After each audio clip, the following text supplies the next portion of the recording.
செண்பகம் அந்த ரூம்ல இருக்கா, சீக்கிரமா கூப்பிட்டு போ தம்பி.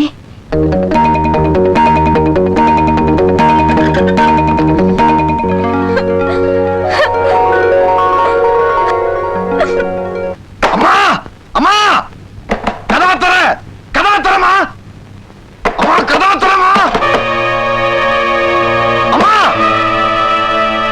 கதாத்தர உங்க தங்கச்சி தங்கராசு கொல்ல பக்கம் ஓடிட்டு இருக்காங்கண்ணே. என்னையா என்ன எதுக்கு வந்திருக்கீங்க? வேடிக்கை பார்க்கவா? நான் பஞ்சாயத்தை மதிக்காத சொன்னீங்கல்ல, இப்ப என்ன ஆச்சு? என்ன ஆச்சு?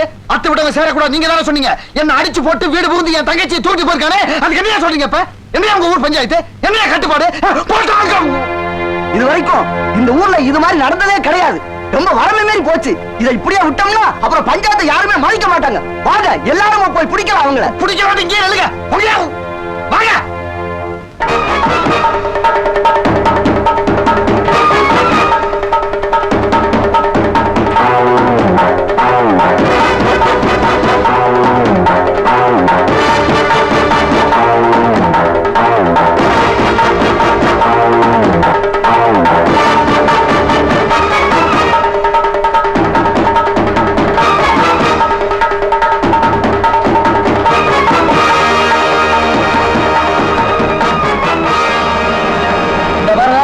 யாரும் மேல வராதீங்க.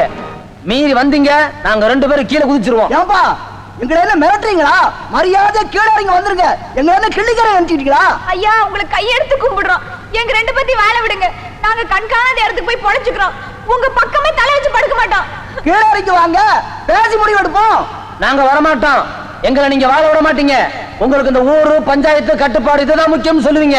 இவங்களை இப்படி கூப்பிட்டா வரமாட்டாங்க. வாங்க போய் பிடிப்போம். வேணாண்டா, அவங்க அந்த பக்கம் குதிச்சுட்டு நம்ம என்னடா பண்றது? சும்மா இருமா. சாக போறவ சொல்ல மாட்டான், சும்மா பயமுறுத்துறான். சொல்றது கேளுடா. வேணாம் முத்தையா, எங்க சாவுக்கு நீ காரணமாயிராத. இன்னும் ஒரு அடி மேல எடுத்து வச்சாலும் எங்களை பணமாத்தான் நீ பாப்ப.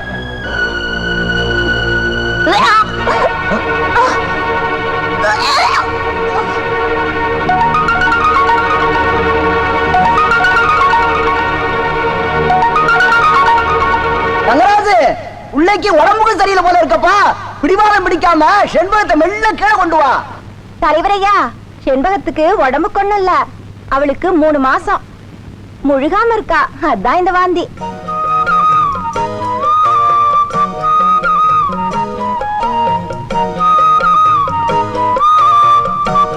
தலைவரையா, கல்யாணம் நடந்தும் சாந்தி கழியல, பிரிஞ்சு வாழ்றாங்க. அப்புறம் அந்த பொண்ணு கற்பம்னா எப்படி? நான் சொல்றேன்.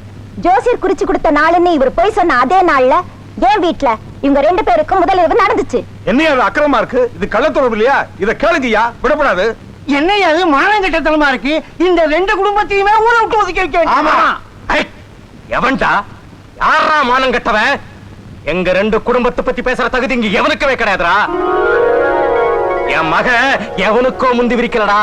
கட்னவன் கருவத்தாண்டா சுமந்து நிக்கிறா.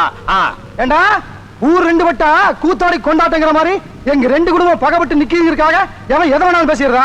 அவன் யாரா? என் தங்கச்சி மக, என் மகனோட பொண்டாட்டி. நாங்களா மானங்கட்ட குடும்பம்? இனிமே எவனாவது பேசுனீங்க ஊரைய கொளுத்தி விடுங்க.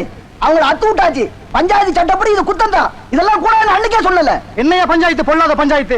அன்னைக்கு மருமக தலை வெட்டினாலும் சரி தாலி விட்டு கழட்டி தர மாட்டேன்னு சொன்னால அன்னைக்கு பார்த்து உறைஞ்சு போய் நின்னீங்கல்ல, அப்ப எங்கேயா போச்சு உங்க சட்டமும் திட்டமும்? பெரிய பஞ்சாயத்து. உங்க பஞ்சாயத்து பெருமைக்காக எங்க குல பெருமை குடும்பத்து பெருமை இழக்க நாங்க தயாரா இல்லையா? மச்சா, நீங்க போய் நம்ம பசங்களை கூட்டு வாங்க. அவனுக்கு தள்ளி வச்சா தள்ளி வச்சுட்டு போட்டு என்னவோ இந்த ஊர்ல உலகம் நினைச்சிட்டு இருக்கானுங்க. என்ன சொல்றீங்க? மச்சான் பேச்சுக்கு மறு பேச்சு இல்ல. மாமனும் மச்சானும் ஒன்னா சேர்ந்துக்கிட்டு ஊரே வேண்டாம்னு சொல்றீங்களா? என்னயா விட்டா ஆளுகாலு பேசிக்கிட்டே போறீங்க? உங்கள எவன் யோக்கியமோ அவங்கள கை நீட்டி குத்தம் சொல்லுங்க, நாங்க ஏத்துக்கிறோம். இனிமே எவனாவது பேசுனீங்க உங்க வண்டவாளம் எல்லாம் அந்த இதுல ஏத்திடுவோம். எதுல? தண்டவாளத்துல ஏத்திடுவோம். ஓலிக்கறி டண்டனகனட்டான், கருவாடு குழம்பு டண்டனகனட்டான் எடுத்து விடவா. இப்ப நாங்க என்னையா சொல்லிட்டோம்? முதல்ல இருந்தே உங்க 2 குடும்பமும் ஒத்துமையா இருக்கணும்னு பாடுபட்டதே நாங்க தானையா. நீங்க ஒத்துமையா இருந்தா எங்களை விட சந்தோஷப்படுறவங்க யாரா இருக்க முடியும்? சரிங்க தலைவரையா, தீர்ப்பு சொல்லுங்க. இது மாதிரி வயித்துல குழந்தை உண்டாயிட்டா அது குத்தமா? அதுக்கு என்ன தண்டனைங்கிறது நம்ம ஊரு பஞ்சாயத்துல இதுவரைக்கும் வழக்கம் இல்லாத ஒரு காரியம். அதனால செண்பகத்தோட வயித்துல வளர்ற குழந்தையோட எதிர்காலத்துக்காக செண்பகம் தங்கராஜி சோடிய மன்னிச்செல்லாம்னு சொல்றேன். நீங்க என்ன சொல்றீங்க? அப்படியே செய்யுங்க. தங்கராஜு, என் மருமகளை பத்திரமா பார்த்து கூட்டிட்டு வா. பாத்ரா